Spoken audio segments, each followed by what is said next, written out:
चश्मे के पानी में कैसा गुबार आ गया है।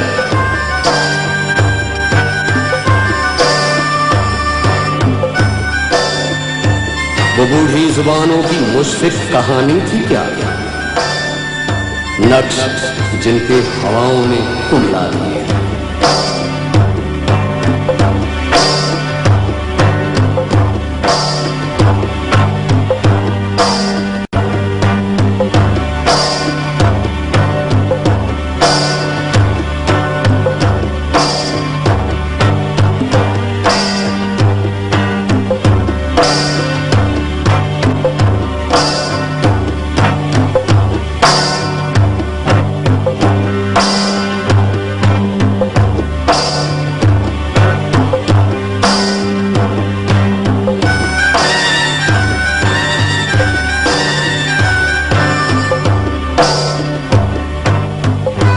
हर एक सिल्क बिखरी हुई दास्तानें, निशान दर निशान जिंदगी का हवाला,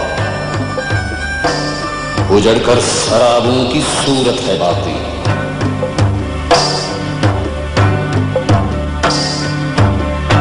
गुजरते हुए कारवानों की यादें,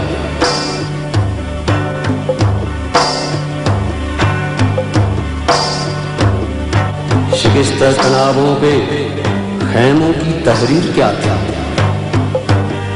पढ़ी भी न जाए, सुनी भी न जाए। जले पत्थरों पर ठहरती शबों की ये क्या राह लिख कर गई है। वक्त ने जब ये सोचा तो ऐसे लगा जैसे वादी के सब सर पत्थर पिघलने लगे। सरबुलंद और बर्फपोश ये चोटियां और खामोश खामोश ये वादियां, इनके सीनों में है दफन सदियों के राज। वक्त रुकता नहीं, वक्त रुकता नहीं।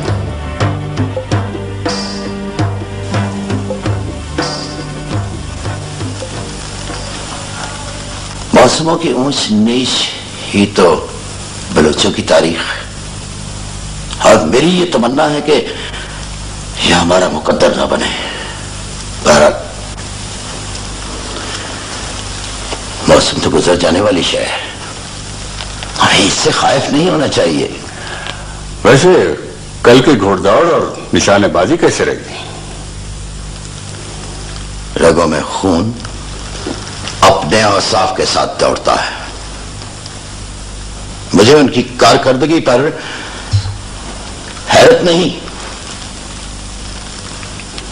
इत्मीनान हुआ है, मसरत हुई है। वाकई वाकई ये दिल को खुश कर देने वाला एहसास था। लेकिन मीर शेख, तुम्हारे निशाने की बात ही कुछ और है। मेरा निशाना मेरी कुव्वत इरादी और तजुर्बे पर मुनहसर है। अब इसमें बिनाई का दखल बहुत कम रह गया है। मेरे हाथों से निकले हुए लाखों तीरों ने मुझे यकीन के मकाम पर ला खड़ा किया है। अब अगर वक्त की आंधी मुझे अंधा भी कर दे तो वो मेरे यकीन को गुमान में नहीं बदल सकती। हाँ वाजा, तुम्हारा यही यकीन हमारा एतमाद है। नजबंद, याद रखो, यकीन का मकाम दिल होता है, जहां से पूरे बदन में फैलाव के लिए खून उमड़ता है, जिससे सब औसाफ नस्लों तक मुंतकिल होते हैं। वो बच्चे जो कल तक हमारी उंगली पकड़कर हमारे साथ चला करते थे, मैं समझता हूं कि अब वक्त आ गया है कि हम अपने इस फैले हुए यकीन को साथ लेकर चलें, क्योंकि मैं अब उस चट्टान की मानंद हो गया हूं जिसको वक्त की यलगार ने मुस्तहकम तो कर दिया है, लेकिन उसका हर थपेड़ा बड़ी आहिस्तगी से इंसान को अंदर ही अंदर से खोखला कर देता है। हम सब आपकी खैर और सलामती के तलबगार हैं। नाजवानी तो सिर्फ आपके दुश्मनों को ज़ेब देती है। वक्त और तजुर्बात के बोझ को आसान मत समझो, क्योंकि बोझ को बहलाया नहीं जा सकता।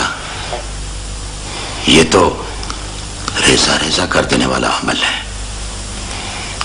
मीर, कूच के बारे में क्या हुक्म है? इंतजार।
ये बीमार और कपकपाती सोच है बाबा कि कोई और हमारी मसलिहत हमसे ज्यादा बेहतर जानता है। हम 40,000 अफराद के पेशरो हैं। इतनी बड़ी कुव्वत के होते हुए मसलिहत के मानी बुज़दिली बन जाते हैं, और फिर हम कोई ऐसा गलत काम नहीं कर रहे। आने वाले सुनहरी दिनों की तरफ बढ़ना चाहता हूं मैं। गौराम, सरदार शेख तुम्हारा बुजुर्ग है और मेरा भाई। तुम कोई गलत कदम नहीं उठाओगे, क्योंकि उसकी सोच, उसके ख्वाब सब हमारे लिए हैं। वो हमारी आंखों के ख्वाब नहीं देख सकता बाबा ना। हमें कुछ करना होगा, हमें ही कुछ दिखाना होगा। जब तक हम मुख्तलिफ किस्म की लकड़ियां डालकर आतिशदान को नहीं भड़काएंगे, तब तक उसे हमारे अंदर की आग का एहसास नहीं हो सकता। और अगर हम ऐसा नहीं करेंगे बाबा, तो यखबस्ता हवाओं में हमें अपने वजूद का एहसास तक नहीं रहेगा। फिक्र न करो, सब ठीक हो जाएगा। सरदार को सिर्फ बीबर के सेवी और कच्ची से वापस आने का इंतजार है। वो करता रहे इंतजार, मैं इतना इंतजार नहीं कर सकता।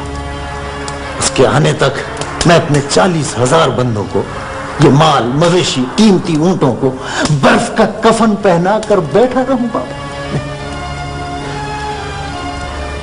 हम कूच करेंगे बाबा, यही मेरा मशवरा है। ये तुम्हारा मशवरा है, लेकिन सरदार का ख्याल है कि कूच के लिए ये मुनासिब वक्त नहीं है। तो मुनासिब वक्त कब आएगा बाबा? आएगा या नहीं, क्या पता।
तुम हो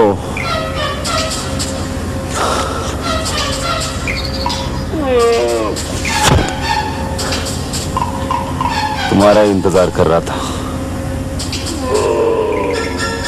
हाल तमाम तफसील लेकर आया हूं।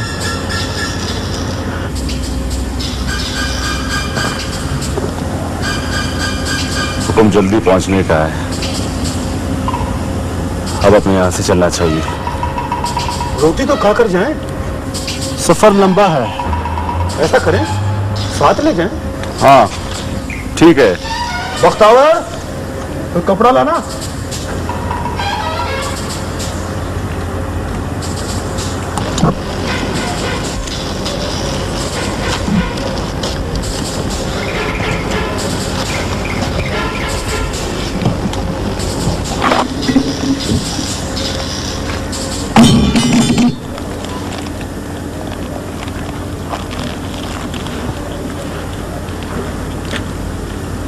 आपकी मेहमान नवाजी बहुत याद आएगी। चलो यार, मौला मदद। अल्लाह ही अमान।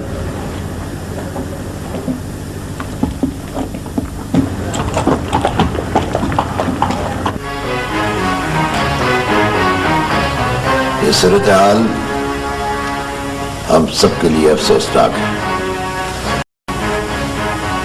मसला एक सरदार का नहीं, उनके मोतबरीन का नहीं, बल्कि कौम के तमाम कबाइल और उनकी बाल मवेशियों की जिंदगी का है।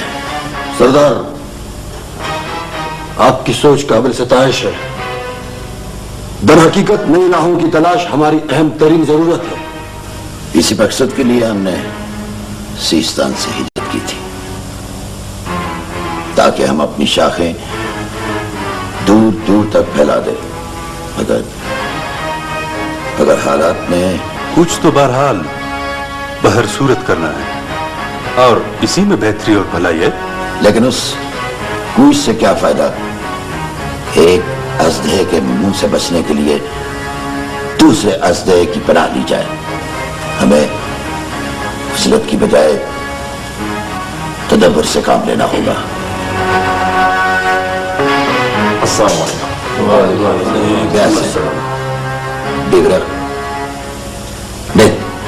हाल है जी जी जी। हाल दो कि तुमने सीवी और कच्ची के इलाके को कैसे पाया?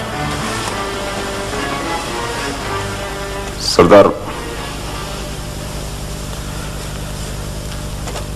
अल्लाह की अमान और आपके सर की सलामती।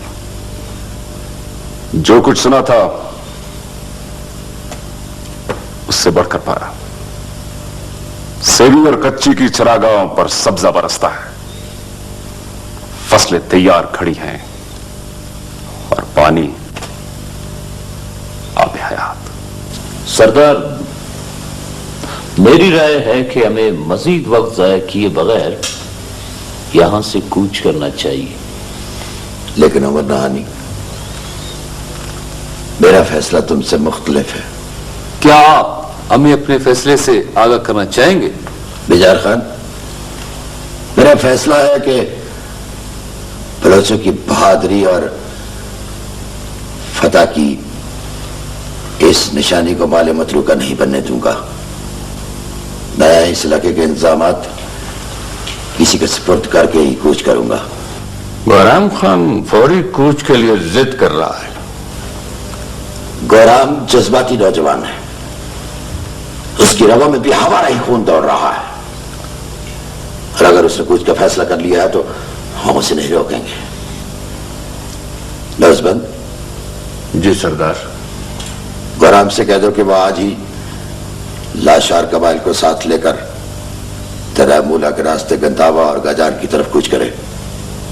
चंद दिनों के बाद हम खुद तराबलाल के रास्ते सीवी की तरफ कूच करेंगे।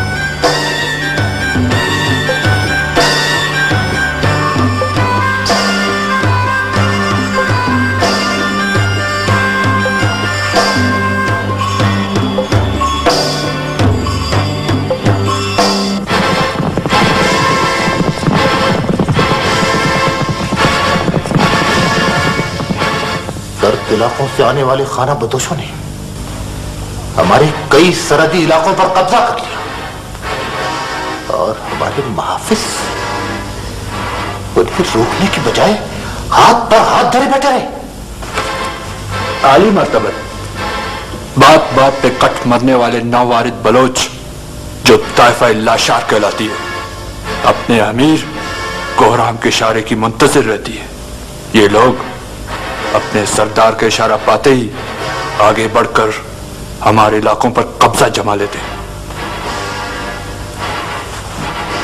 आलीजा, हमारे पास सरहदों की हिफाजत के लिए बाकायदा फौज नहीं है, इसलिए हम हमलावर लश्कर को पर वक्त आगे बढ़ने से रोक नहीं सकते। हमें मालूम है कच्ची के लोग खुशहाल और अमन पसंद है। इसके अलावा हमें कभी किसी बैरूनी हमलावर से कोई खतरा नहीं था, इसलिए हमने कभी सरहदी फौज रखने की जरूरत महसूस ही नहीं की। आलीजा, उनकी तरफ से सरहदी खिलाफ वर्जियां रोज बरोज बढ़ती जा रही हैं। उनका लेजा तीर की मानिंद और बात तलवार की नोक पर है। अगर हमने उनके खिलाफ फौरी कार्रवाई न की तो उनके हौसले बुलंद होंगे और वो मुस्तकबिल में हमारे लिए एक बहुत बड़ा खतरा साबित हो। हमें इस बढ़ते हुए खतरे का पूरी तरह एहसास है और उनसे निपटने के लिए हमने आली मकाम जामनंदा निजामुद्दीन से फौरी कुमक की दरखास्त की है। कुमक मिलते ही हम उन पर भरपूर हमला कर देंगे और उन्हें अपने इलाके से निकाल कर दम लेंगे। दोस्तों, कुछ तो सुबह करना है। क्या ये अच्छा हो कि आज रात इस महफिल की इब्तिदा बीवर्क की कलाम से की जाए। वाह वाह वाह, बिल्कुल क्या बात। वाह, क्यों बीवर्क? ठीक है, ठीक है।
सरदार शेख की अचानक बीमारी की वजह से कल सुबह की कूच मुलतवी कर दी गई है। अल्लाह खैर करे।